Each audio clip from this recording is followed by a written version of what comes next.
Olá pessoal, boa tarde. Estamos aqui agora para fazer uma revisão, tá? Revisão do conteúdo, né, que vai ser usado na avaliação bimestral, que vai ser semana que vem, tá? Quem não sabe é dia 24/6, né? Como é a quarta-feira, né? Normalmente segue o período que a gente tem as avaliações da área de natureza. Então seria física, química e biologia, tá ok? Então a minha aqui, do primeiro ano, estou garantindo, tá certo? Vou fazer a minha revisão, tá? Lembrando que a gente já passou correção, né, de duas atividades que poderão ser úteis, tá? Na hora de você for estudar para a sua prova, tá? Então, se alguém quiser se aprofundar alguma coisa a mais, né, estudar um pouquinho mais, ainda temos essas duas atividades que passamos, essas duas correções, tá? Então, fique atentos, porque essa revisão é importante. Não são todas as 10 questões, então é menos, né? Mas pode se tornar longa porque eu vou explicar direitinho, tá? Se der para fazer uma aula só, beleza. Se eu for ter que dividir a aula em duas partes, né? Então, mas não se preocupe. Vai ser todas, né? Seriam sequenciadas. Todas elas estão sendo administradas para essa semana. Tá ok? Então, pessoal, vamos à nossa primeira questão. Bem, pessoal, a primeira questão fala sobre o que? Os modelos atômicos, tá? Então, já que é conteúdo da nossa prova, né? Quais são os conteúdos? Vai ser sobre modelos atômicos e tabela periódica, tá? Então ele pede o quê? Que nessa questão, né, você determine pelo texto, tá, quais são os modelos atômicos relacionados, né, ao seu cientista, tá? Então vai ter as frases, tá? E essas frases vão ligar, né, aos cientistas, né, os criadores desses modelos, tá bom? Lembrando que o primeiro deles foi Dalton, né, que é exatamente o modelo bola de bilhar. Depois veio o Thomson, né, que foi responsável pelo modelo pudim com passas, tá? Depois Rutherford com seu modelo planetário, e o Bohr acrescentou alguma coisa, né, ao Rutherford, né, com as suas características físicas, tá bom?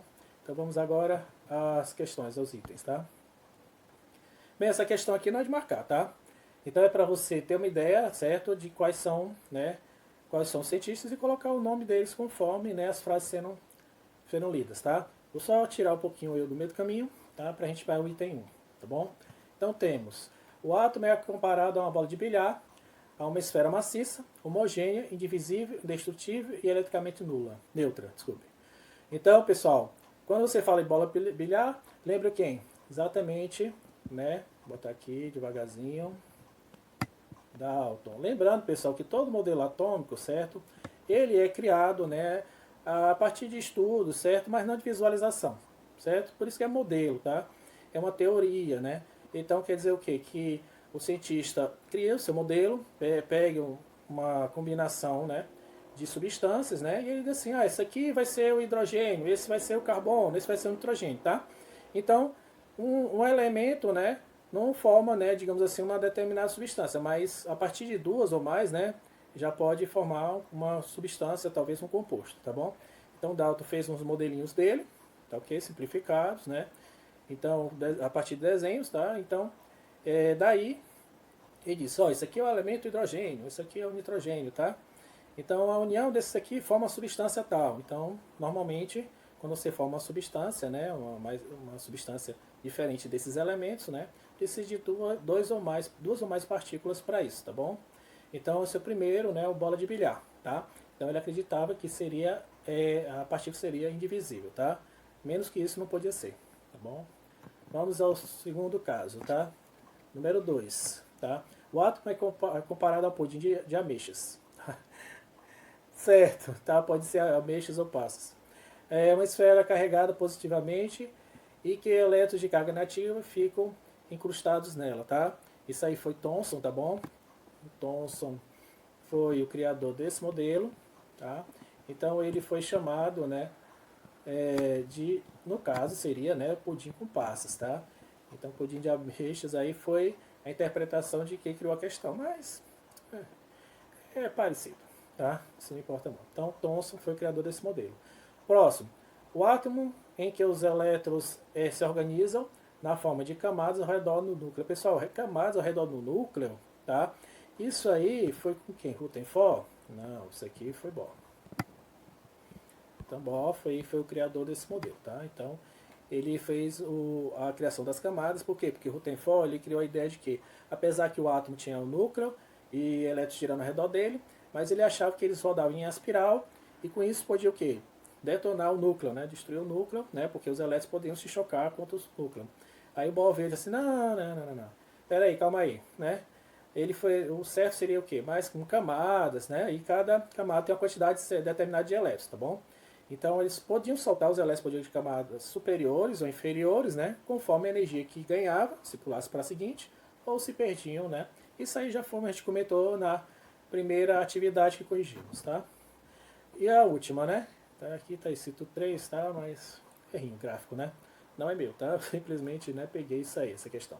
Então temos o átomo que apresenta o núcleo carregado positivamente e ao seu redor gira elétrons com carga negativa. Pronto, isso aí foi o modelo do Rutherford, né? Bonitinho. Vamos botar aqui. Pronto. Então isso aí foi o Rutherford. Esse modelo que é o núcleo, né, parte central positiva, e ao redor girando elétrons de cargas negativas, tá bom? Vamos à questão seguinte, né? São 6, essa foi a primeira. Bem, observamos os esquemas abaixo, tá? Acima. Determine o que se pede, tá? Determine o que se pede, tá? Então temos modelo 1, 2 e 3, tá? São, digamos assim, são substâncias. Então temos a substância 1, 2 e 3, tá? Então ele pede o número de elementos, tá? Em 1. Pessoal, o número de elementos em 1 temos 2, tá? O número de elementos em 2 temos 3.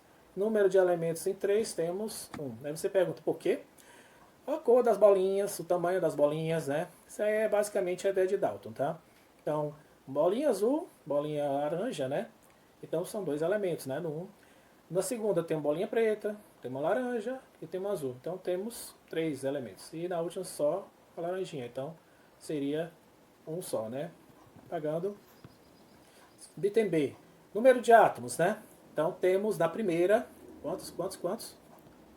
4 átomos, tá? Tá, professor? Por quê? São 4 bolinhas. Cada bolinha é um átomo, tá bom? Então na segunda temos quanto, né? 6 átomos, tá? 2, 4, 6. E o último temos também 4 átomos, tá bom? Tá feio, né? Mas é assim mesmo, né? Não se chateie com isso. Tenha paciência, tá? Eu faço o que eu posso, tá? O dedinho é meio tremido. Então temos 4, 6 e 4. Temos então a quantidade de átomos, né? Vamos agora ao item C, tá? Então no item C ele quer que contabilize o quê? O total de moléculas dos 3, né? 1, 2 e 3, né? Então é só contar, tá? 1, 2, 3, 4, 5, 6, 7 moléculas. Então, a cada parzinho desses aí, tá? A gente considerou como molécula. Pode ser com 3 bolinhas, 4, né? Mas no caso aí eu simplifiquei, certo? Só com 2 em 2, tá? Então, 1, 2, 3, 4, 5, 6, 7, né? 7 seria a quantidade de moléculas, tá bom? Tá certo? Já no caso da outra questão, do item D, total de substâncias. Total de substâncias, tá? Então tem que observar quais que são iguais, tá? Então as que são iguais a gente conta, né, apenas como fosse uma. Então, no caso aí, a primeira vamos contar como uma, né? 2 e 3. O restante, né, temos os dois outros iguais. Então, cada substância, né, é representado por seu específico, tá? Sem contar os que são iguais a ele, tá bom? Então, temos a substância que é azul e laranja, temos a substância que é a bolinha é preta e laranja, e temos a substância que tem 2 bolinhas laranjas. Então, são 3 substâncias que a gente tem nessa questão. Item E. Qual item apresenta somente substâncias simples, tá? Substâncias simples são aquelas que são representadas somente com o mesmo elemento, tá? Então, qual item que representa somente substâncias simples? Temos o item 3, tá? O 3 só é composto, né, dessa laranja, né? Essas bolinhas laranja. Então, substâncias simples são aquelas que são feitas de um elemento só. Tá ok? Bem, vamos ao item F. Qual item apresenta substâncias, somente substâncias compostas? São substâncias compostas, pessoal? São, então, formados de mais de um elemento, tá? Então, aqui é somente substâncias compostas. Então, no caso aí, o item F seria o item 1. Por que o item 1? Porque o item 1 tem 2 substâncias, né? Uma bolinha azul e uma laranja, tá? Certo?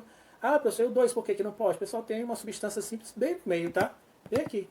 Tá? Então, a substância simples não pode ser considerada como somente substâncias compostas. Tá? No caso aí, para ser o número 2, qual item que apresenta uma mistura, tá? Tá, uma mistura, sim. Aí no caso aí seria o item 2, tá bom? Então finalizando a segunda, eu só que essa aí foi tão longa, tanta cheia de coisas, pessoal, porque normalmente eu faço uma questão que vai ser usada em mais outra, né? Então essa aqui é para equivalente a 2 questões, tá bom? Passamos adiante, tá? Bem, nesse caso aqui eu tenho para analisar substâncias, o oxigênio, o hidrogênio, a água, o chumbo, que mais? O monóxido de carbono, dióxido de carbono, o ozônio e o óxido de cálcio e o enxofre, tá? Então temos todas essas substâncias, tá? Então ele pede que você analise dizendo o quê? Quais são as substâncias simples e quais são as substâncias compostas. Então, pessoal, uma análise muito fácil, tá? Para você determinar cada elemento desse, né? Você determinar o que são substâncias simples, ou são substâncias compostas, basta você determinar o seguinte, que as substâncias simples são aquelas que são formadas de um elemento só, tá? Professor, e se eu tivesse, por exemplo, uma substância que era formada só assim, ó, 2 letrinhas, não é substância composta não? Não, porque a letrinha A faz parte do C, que é o cálcio, tá? Quando você tem uma letra maiúscula e uma letra minúscula, é uma substância só, é um elemento, tá? Aqui, ó, um elemento, tá? Quando você tem mais de um elemento, é que você tem letras maiúsculas, aí você conta as letras maiúsculas, tá ok? Então vamos lá, tá bom? Então temos, quais são as substâncias simples? Pessoal, temos a primeira, que é o oxigênio, eu vou riscar aqui para a gente não escrever, tá? Temos oxigênio, temos hidrogênio, temos aqui o chumbo, tá? O ozônio e o enxofre, tá? São substâncias simples. Pessoal, o PB, né? Chumbo, né? Então por que ele não é uma substância composta? Porque é um P maiúsculo e um B minúsculo, tá ok? E quais são as substâncias compostas? Restante, tá bom? Os outros. Então quer dizer, a água, o dióxido de carbono, o óxido de cálcio são as substâncias chamadas substâncias compostas, tá ok? Por quê? Porque a água tem H maiúsculo, O maiúsculo, hidrogênio, oxigênio. Assim como o dióxido de carbono tem o C maiúsculo, o O maiúsculo, tá bom? E o óxido de cálcio tem o Ca, né? O Ca é cálcio, e o oxigênio, né? Que vem a outra letra maiúscula, tá bom? Então, a partir de 2 elementos, ó, 2 elementos já é considerado composto, tá bom?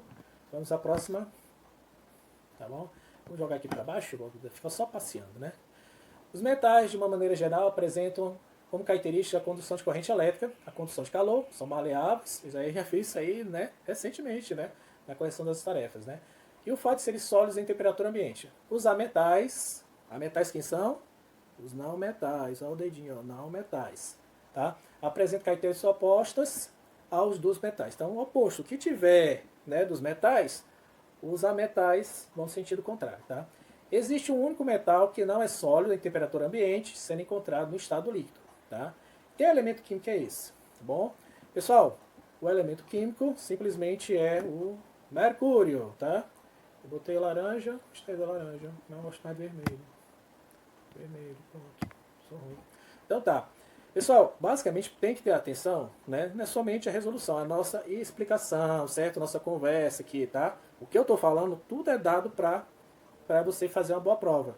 Então, não fique só de ver o que está escrito. Preste atenção no que a gente está falando e vocês vão fazer uma prova massa, tá? Só lembrando, né? Tá vendo aí, ó a dica importante. Nossa prova, tá? Não foram copiadas questões da internet. Muita gente assim pensa, professor, é tudo moleza, né? Você pega, copia uma questão da internet, né? Aí a gente vai fazer o quê? Eu vou atrás do gabarito na internet, não quero nem saber. Não, faça isso, pelo amor de Deus. Vai que você, né, vai procurar e não achar, né? Aí você vai perder o tempo. A nossa prova você vai fazer num dia, né? A gente vai botar isso aí, a provinha, para você fazer em 24 horas, tá bom? No meu caso, eu vou passar minha provinha e você vai ter o dia todo para você fazer, tá? Você não vai ter uma semana, como eu dou, 2 semanas, como eu estou dando, né? Então você vai ter que fazer apenas um dia, porque é prova bimestral. Então imagine, eu vou fazer de física, eu vou fazer de biologia, eu vou fazer de química, né? Então é provável que seja tudo assim. Então cuidado, tá? Então nesse dia a gente vai fazer a nossa prova, né? Vocês vão levar um dia para fazer, vou botar minha provinha. E vocês terão até 5 para meia-noite. Pronto. Para vocês fazerem, né? Então de madrugada vocês podem começar, né? Quem quer dar um de coruja e passar a noite e passar o dia todo fazendo, beleza? Mas por favor, né? Fiquem atentos aí, porque tem que estudar, tem que prestar atenção, assistir as minhas videoaulas para entender quais são as questões, como é que elas vão ser aplicadas na prova. E a revisão é importantíssima, tá? Próxima.